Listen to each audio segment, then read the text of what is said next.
itu awalnya kan ya dianggap sebagai sebuah kebijakan yang ketat yang itu memunculkan semacam polemik. Tapi karena itu harus dilakukan demi keselamatan di jalan raya, mau tidak mau memang pemerintah memberlakukan sebagai ada semacam shock terapi.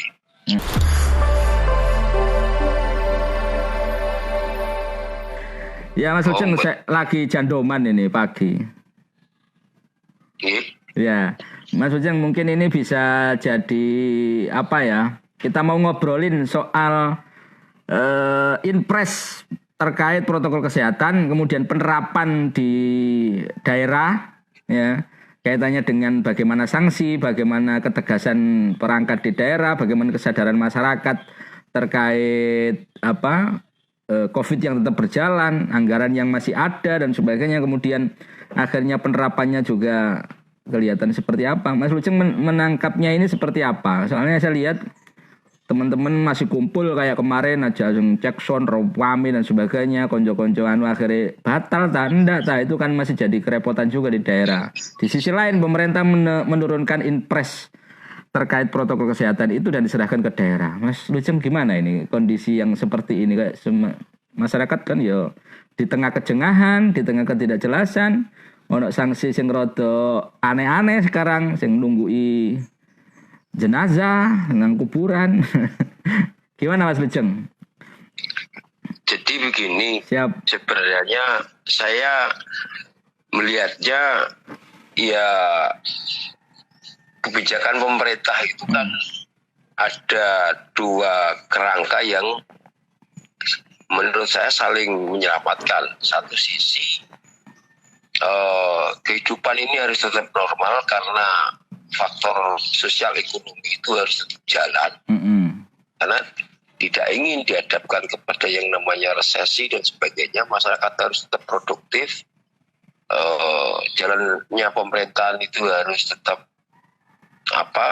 bisa melayani masyarakat.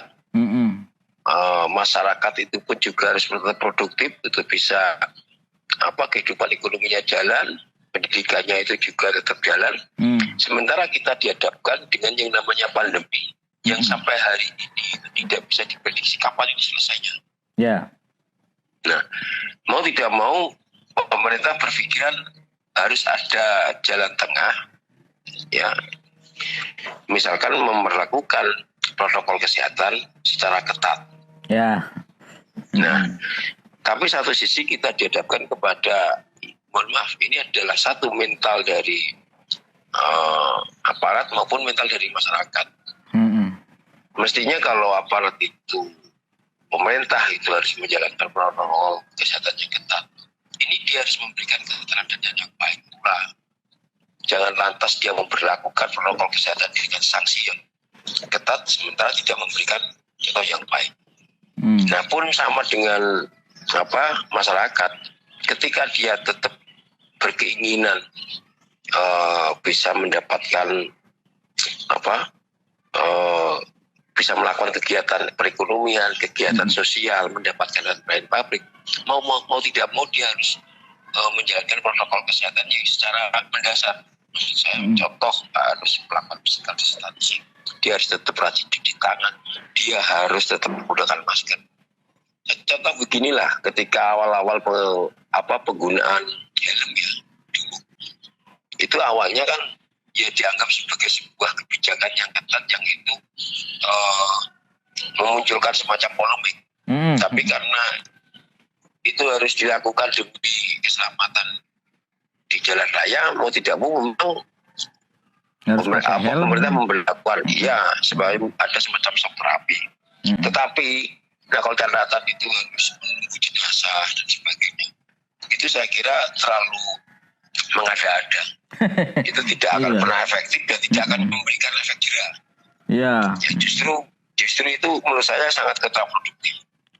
Saya kalau memang pemerintah itu melakukan protokol kesehatan dengan sanksi yang tegas, menurut saya sanksi yang fungsional saja lah, sanksi yang realistis seperti itu. Jadi sanksi yang itu menurut saya edukatif. Yang edukatif. Iya, jangan seperti sanksi-sanksi yang aneh-aneh disuruh kuburan, jaga kubur dan sebagainya. Itu menurut saya sangat tidak rasional dan tidak mendidik. Sebenarnya ada cara-cara lain yang itu lebih tapi apakah perlu daerah misalnya, karena sudah ada impresnya, diserahkan ke daerah untuk mengaturnya begitu? Apalagi di kabupaten apa istilahnya itu kan, teman-teman dewan itu kan sudah pernah membentuk pansus apa itu.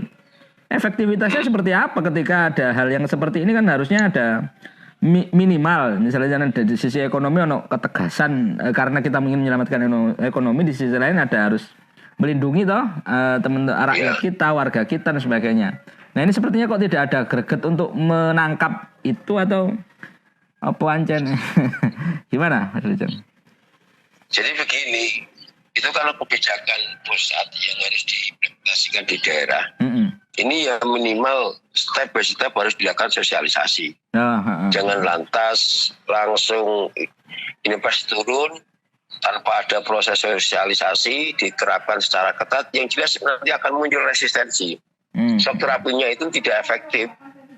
Karena saya melihatnya itu kan bagian dari shock terapi ya, dalam tanda kutip ya. Karena misalkan pemerintah menangkapnya begini loh. Kalau misalnya rakyat itu ingin mendapatkan pelayanan pendidikan, pelayanan sosial, ya itu terutama sekali. Ya, dia harus mencari pendapatan secara ekonomi dan sebagainya. Tapi satu sisi pandemi ini tetap belum bisa diselesaikan. Sampai kapan misalnya itu bisa turun tingkat penyebarannya. Sementara satu sisi data dari pemerintah maupun dari lembaga-lembaga lainnya itu menyatakan pandemi ini semakin hari semakin meningkat. Itu bisa jadi diakibatkan karena kemarin normal yang tidak ketat. Jadi jadi pertemuan antar warga itu tidak memperhatikan protokol kesehatan. Contoh misalkan unjuk rasa di jalan, unjuk rasa. Terus di transport, di tempat-tempat umum ya, fasilitas umum, di terminal, di tempat-tempat di transportasi umum, itu juga tidak diberlakukan protokol kesehatan. Mestinya begini, satu, selain pemerintah daerah itu menjalankan sosialisasi secara sektoral, misalkan dinas perhubungan itu juga harus tetap memberlakukan protokol kesehatan sesuai dengan area kekuasaannya. Dinas perhubungan seperti itu. Misalkan dinas pasar, itu melalui jejaringannya yang ada di bawah, setiap pembeli maupun penjual itu juga diwajibkan ketika tidak dia dilarang untuk masuk pasar. Dan itu diatur ya, melalui peraturan yang memang dikeluarkan secara legal oleh pemerintah. Ya, itu artinya begini loh. Kalau mau dilakukan secara sektoral, tadi misalkan di dinas yang membawai pasar misalkan, itu kan relatif terjadi kerumunan yang sangat masif. Ya, jadi aturnya objeknya adalah penjual dan pembeli, selain dengan petugasnya sendiri. Ya. Misalkan sanksinya yang sanksi sangat edukatif itu ya dilarang untuk masuk ke pasar baik untuk pembeli atau penjual. Misalkan di transportasi umum, kalau didapatan ada sopir atau awak bus yang tidak menggunakan protokol kesehatan, ya dia dilarang untuk diberhentikan, misalkan disuruh untuk off berapa hari itu kan bagian dari sanksi. Ketika ada penumpang yang tidak menggunakan protokol kesehatan, ya harus tegas untuk diturunkan.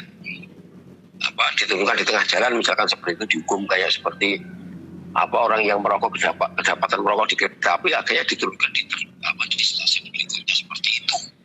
Itu yang menurut saya akan lebih efektif daripada ada sanksi-sanksi disuruh jaga kuburan, disuruh jaga mayat dan sebagainya, disuruh jaga WC dan sebagainya. Ini kan menurut saya shock terapi yang tidak efektif dan tidak mendidik. Nah Mas, ini problemnya kan tetap satu sisi kita sebagai warga masyarakat, sampean wartawan harus meliput, saya NGO yang mungkin harus unjuk rasa misalkan. Ya. Terus ada kegiatan-kegiatan sosial lainnya, misalkan ada orang meninggal mau tidak mau harus membayar. Ya. Terus ada kegiatan pendidikan, pelayanan di kantor, itu mau tidak mau kalau negara ini tetap ingin berjalan, itu harus dijalankan. Itu harus tetap berjalan. Ya, berjalan secara normal. Tetapi karena kita dihadapkan pada pandemi, pemerintah maupun masyarakat juga harus sadar bahwa protokol kesehatan itu harus dilakukan secara ketat. Ketika ini harus efektif, protokol kesehatan harus efektif, makanya harus diberlakukan sanksi. Yang namanya kebijakan itu berlaku yang namanya reward and punishment. Artinya di sini kalau punishment ada hukuman. Menurut saya hukuman itu harus hukuman yang mendidik, hukuman yang bisa memberikan shock terapi secara efektif. Karena memang seperti ini, Pak Lujeng. Karena memang selama ini saya lihat ya sakarpe orang yang memberikan hukuman kan hari ini. Jadi tidak ada yang mengatur oh ini sanksinya ini harus seperti ini kan, nggak ada. Kalau misalnya nggak bawa helm kena tilang, tilangnya kena ini. Perlu nggak? Jadi begini loh. Instruksi pemerintah itu ada yang menurut saya berlaku secara menyeluruh kepada siapapun, misalkan dalam penggunaan masker ya, misalkan tidak menggunakan masker. Bagi saya misalkan kepolisian bisa memiliki kewenangan untuk mentilang sepeda motor atau mobil ketika didapatkan ada warga yang di jalan raya dia tidak menggunakan masker, entah itu pengendara mobil atau sepeda motor. Jadi penerapan sanksi itu menurut saya harus ditafsirkan secara sektoral.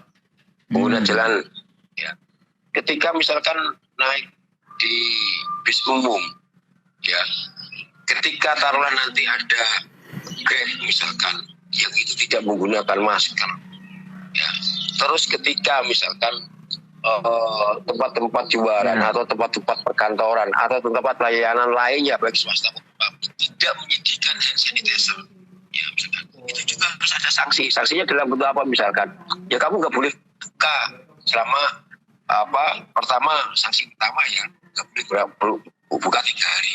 Sanksi kedua tetap dilanggar, nggak boleh berbuka selama 1 bulan. Itu dilakukan secara sektoral ya? Kan juga ditutup. Ditutup seperti kayak di pasar itu jelas penyebaran klaster pasar itu juga tinggi.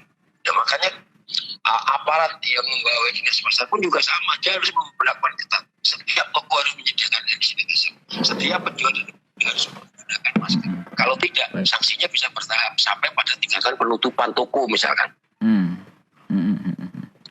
Tapi ini harus ada proses sosialisasi satu. Ya, sosialisasi dan itu memang harus benar. Artinya memang ada aturan yang mengikat. Kalau enggak, ya gampang. Artinya kalau misalnya saya, apa masalahnya saya harus pakai masker, kan harus ada aturan jelas. Untuk menjaga kesehatan apa alasannya, kan itu akhirnya. Kan bisa kita meng-class action misalnya karena warga tidak terima. Apa efektivitasnya, bagaimana hitung-hitungannya, kan bisa juga dilakukan kalau tidak ada aturan yang jelas dan kuat gitu. Menurut saya gini loh Mas, impres itu kan berlaku secara nasional. Tapi karena di negara kita itu setiap wilayah itu memiliki kekhususan, keunikan, perbedaan sendiri.